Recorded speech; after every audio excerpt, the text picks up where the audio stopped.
Alright, today we're going to take and talk about Artin cars, Artin tracks, and all the other brands running on an Artin track.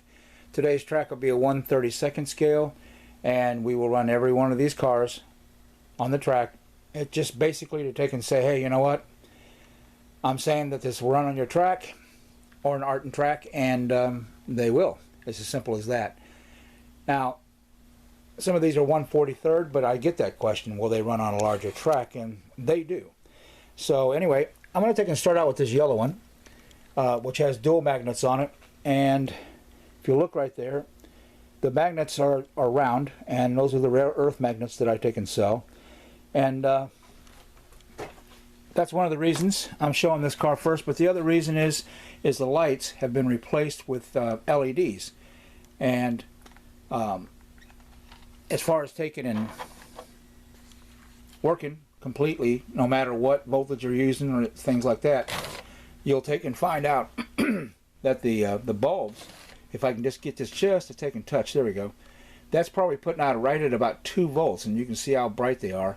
Just as soon as you take and, you know, push your whether it be a trigger or a button down on your slot car track, it'll take and actually work just fine, and they'll stay that bright the whole time.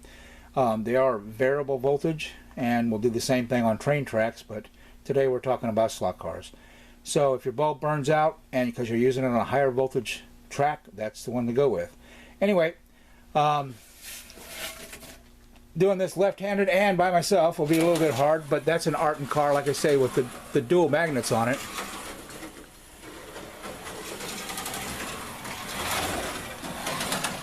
And it tracks well, it handles well. It's that simple. Sorry about the bouncing back and forth, but that's the only way I can take and do it, especially with one person. Some of you got power passer tracks out there. So if you up the voltage on your power passer track and take off that transformer and change it out to a 12 or 14.7 power pack, you're going to take and have no problems, once again, running those cars. And that's a power passer.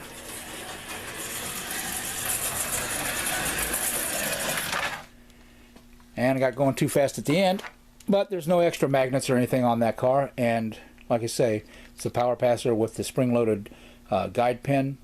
Anyway, as simple as that. That's how fast this is going to take and try to go. Next, you've got the dual pin with the silver magnet, all right, which helps it hold down to the track quite a bit better. And I mean, these cars will absolutely fly down these tracks. And hey, you know what? Yeah, are they made for 6 volts? Nope. But the thing is guess what? Unless you're taking and going full blast even with a 6 volt race set, 9 times out of 10 those cars are not going to stay on the track well. So most of the time you're only getting, you know, 4 or 5 volts on a 6 volt. So just because you're taking up the voltage doesn't necessarily mean that you're going to take and you know, burn up your car, because your car cannot take and handle that straightaway even at 6 volts wide open, because when it hits the curve, it's coming off. Same thing with this.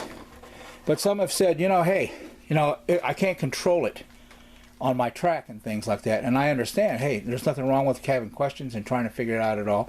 But if you're used to running a 1/32 scale or 1/24 scale, and you push the lever down the same exact amount, okay, it's kind of equating, you know, this here Firebird, you know, came out, say for instance, with a V6 that didn't have no horsepower, and the same car comes out with a 350, and the thing has, you know, it's beefed up or whatever, and bottom line is it maybe is pushing 350 horse or 400 horse. So what happens when you push the gas pedal the same exact amount? Well, the 350 takes off. It's going to be a lot quicker, faster to respond, the whole 9 yards. So the same thing happens on slot car racing. Now, but yeah, no, I'm not going to ever say that the Artin car or, you know, the spin track cars, things like that, are made for higher voltage. No, they're not.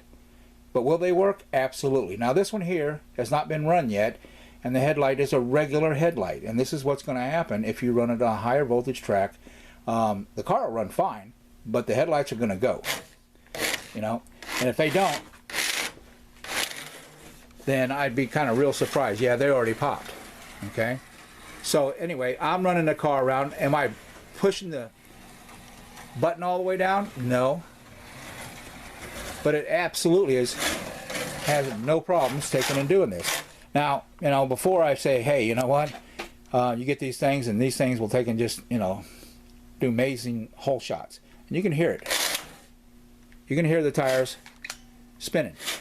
So, you know, if you hold it down all the whole way, yeah, sure, it's going to go flying off the track.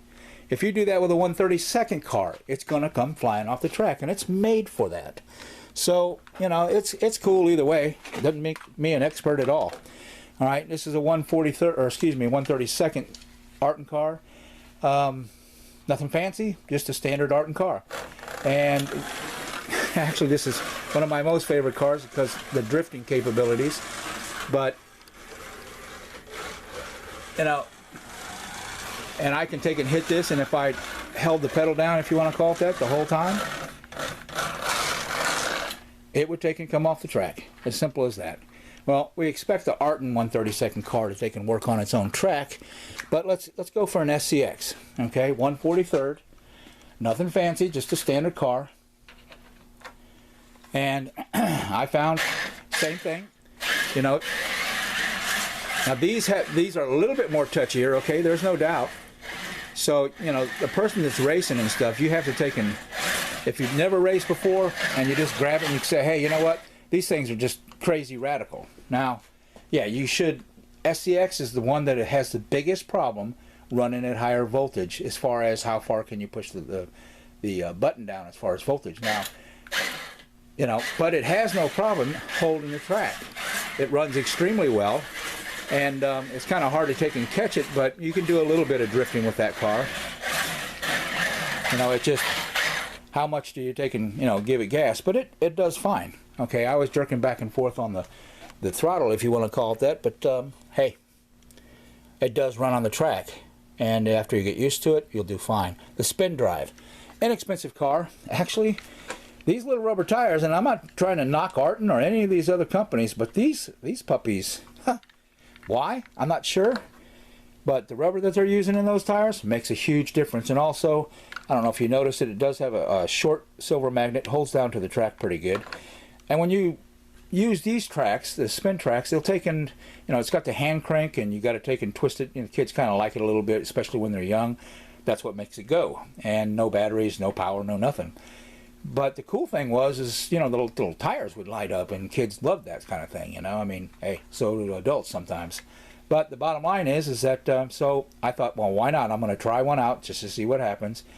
And I found out that the car went the opposite direction. But I also found out that what makes those tires light up are LEDs, which are light-emitting diodes. And when I switched the motor over, as far as the wires to make it go the other direction, I should have switched the diodes too. But anyway, the long and short of it, the front tires won't light up, but the back ones do.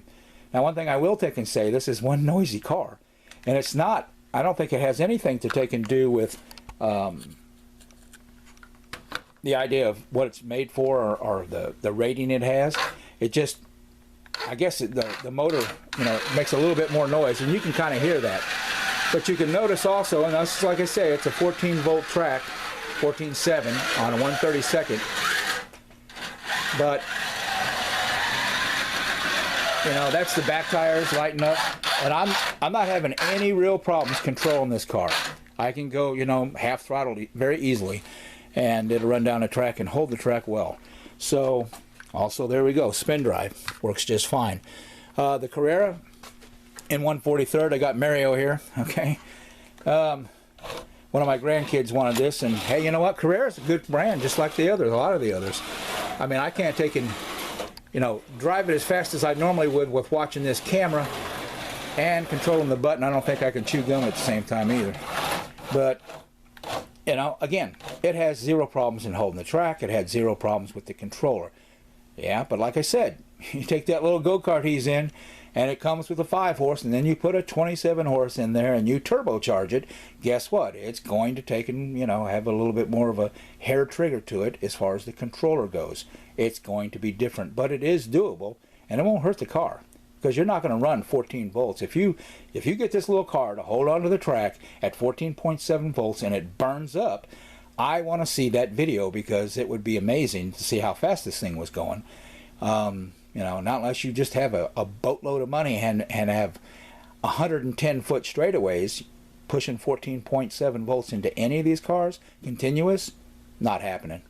So anyway, that's the Carrera. Mary goes taking chills out. Now these here, this Carrera Pro X is a digital car. You can take and see the digital settings as far as for the electronics inside the car, but I took and removed that and just simply took and wired it directly to the motor, simply because I don't have a wireless track. But I wanted this car to take and find out what it could or couldn't do, and you know, and it also runs perfectly fine on the Artin track. And again, I can't make it do a whole lot of fishtailing and things like that, simply because, you know, two hands, and you can hear that it's not catching on anything, and it responds very well to the controller, which I kind of expected to. Here's Cartrix, and it's an older car. It's got the one with the brake lights that pop on when you let off the gas and things like that. And I remember, yeah, it has headlights in it, and the headlights that are on it on the Artin track work just fine. Of course, it's pushing it with the Carrera controller, but the Artin controller will do the same thing. The only difference is it won't be wireless. So anyway, you know, again, I could take and make the car fly, but you can tell it's not catching the track, it's not bumping into rails, it's running nice and smooth. And you know, you can take and make these cars take and drift and things very easily. You got the borders in place. Without the borders, it's a little harder, but they will do it. All right, we got the Hornby, which I think, I'm not sure who makes that, but it is one of the lower brands, I do believe, but it's still a decent little car. I bought a lot of these different brands on purpose for this video. Some of them were used, some of them are brand new, but bottom line is, I wanted to take and see how the cars would work, and that one there is working fine. I think the brushes are out of adjustment. I guess I should have tested each one before I did. Yeah, they're pushed down pretty good. Anyway, flip this thing back over. That was the only problem that it's going to have, I'm sure. I think. Oh, wait a minute. That thing's... I didn't get the other one very good. Alright. Everything going smooth up until this one, right? Well, I've raced this particular car a lot on this track, and actually it doesn't have a problem taking and running on the track. I just didn't have the brushes right. But it's great for drifting. You can hear the, you know, the power when you take and hit it. These cars are, none of them except for a couple of the Artins and the what was it, spin drive car, have silver magnets on it. They're all standard. They're not modified to take and hold the track better. None of that. Now Cartrix, and I have a ton of these things. Cartrix is fine. Actually, same thing. Nice smooth car. Gave me no problems whatsoever. I've done many laps with these cars just to take and check them out to see how they would take and work. And also, you know, drifting is there. Sorry about the quality of the video, but that's what happens when you're by yourself. Anyway, and then the last one is a fly. I kind of like the fly a little bit because the idea that that motor's up front puts a little bit more weight on the guide pin. But